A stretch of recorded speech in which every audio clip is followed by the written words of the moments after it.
Hello, everyone. Thank you for joining us. We are here with Romanita Matta-Barrera from SA WORX. We're so excited that you're with us, Romanita. Thank you for joining us. Thank you, Dr. Garza. It's a pleasure to be here on this interesting plática for sure. And we're big fans of PAC, so excited to be partnering with you on this. And bueno, it's so great that you're with us today, and particularly because everything that has been going on in workforce. So as you know, we've been going through these really horrible times through the pandemic, and really we have been seeing an increased need for skilled workers to go into our business and industry. And I think what we're finding is that students and community members are really making decisions about how to balance education, how to balance workforce, and then ultimately how we're going to continue to meet the needs of business and industry across San Antonio and the surrounding counties. Can you tell us a little bit about what your thoughts are, or where we're at in the skilled workforce and what the needs of business and industry are here in San Antonio? But I have to say, first and foremost, I'm really proud of our community, and I think it's a collective effort. At Greater SATX, as a regional economic partnership, our main goal is to bring high wage demand jobs to the San Antonio region, and also, just as importantly, to keep and expand the ones we have. And interestingly enough, for folks that are tuning into your plática today, they've seen the growth and the evolution of the South Side. It's amazing, the footprint, the industrial footprint that we see today surrounding the PAC campus. I think within that 5 to 10 mile radius, just the amazing changes. We're talking about huge operations that mean lots of jobs. And so our primary work at Greater SATX is really that. It's the quality and not only the quantity of jobs. And that's really key. We made that very strategic pivot 5 years ago to really focus again on those high wage jobs. We want to make sure that residents in San Antonio are really having that opportunity to take on high wage jobs. But consequently, that means those employers are also looking for that skilled labor. And that's where partners like PAC and the entire community college district and so many others, or school districts, are part of that. Is we've got to prepare our San Antonians to be able to take advantage of those high paying jobs. And that's where I think a partnership with PAC is so critical, because you provide that on-ramp opportunities through certifications or associate's degrees to really get our hand there are people to take advantage of those jobs. It's really critical. We've seen growth in certainly in light industrial and manufacturing. We've seen lots of stability in our IT and cybersecurity jobs, and then a growth too in our bioscience sector. So all again, high growth, high wage industry sectors.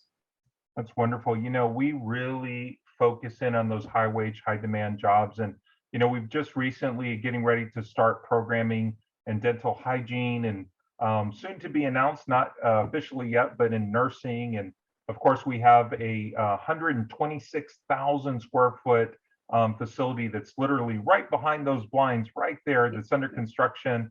And we're really excited because it's going to be opening up in about a year.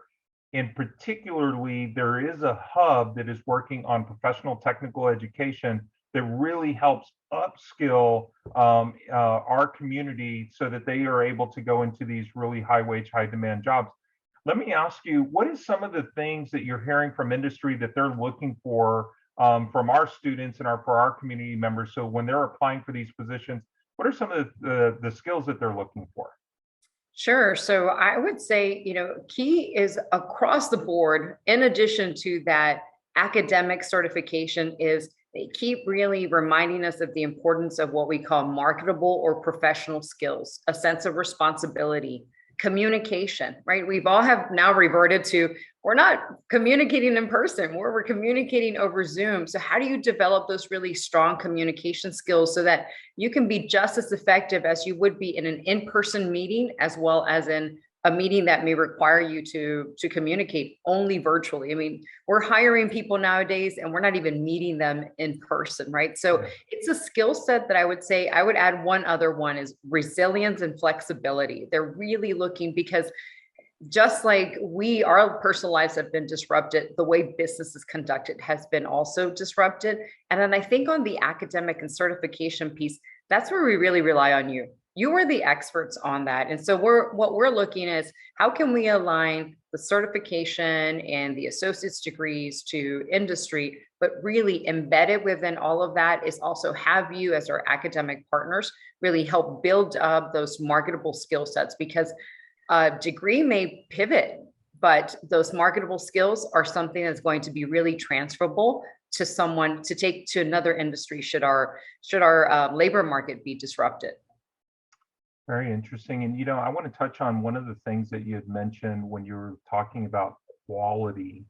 And I think that that is so important because right now, what we've also seen, I think, is our community members and the workers within San Antonio and really on a national level have really been talking about what is their quality of life.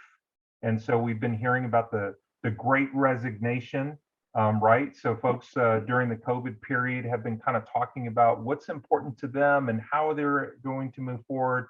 And really, is this the right fit for them? So no longer are folks saying, you know what, I'm going into this job and then I'm going to stay here, but I'm not really happy. And so what do you see like workers or business and industries having to do to kind of navigate this new type of workforce that's up and coming and that's we're trying to entice to go back to work?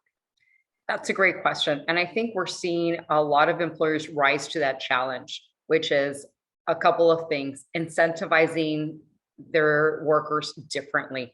We've seen an increase in hourly wages that we had all really been wanting to see, right? Because it's economic mobility for our community.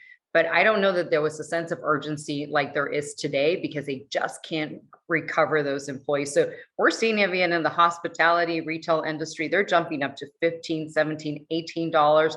And then jobs that provide economic mobility, like manufacturing, are setting that standard as well. So that's one thing, is incentivizing individuals with higher hourly wages, in many cases bonuses, and then where possible, providing flexibility. But I think it's also really important for those of us joining us in today's Plática is just to also realize there are some jobs that need to be done in person.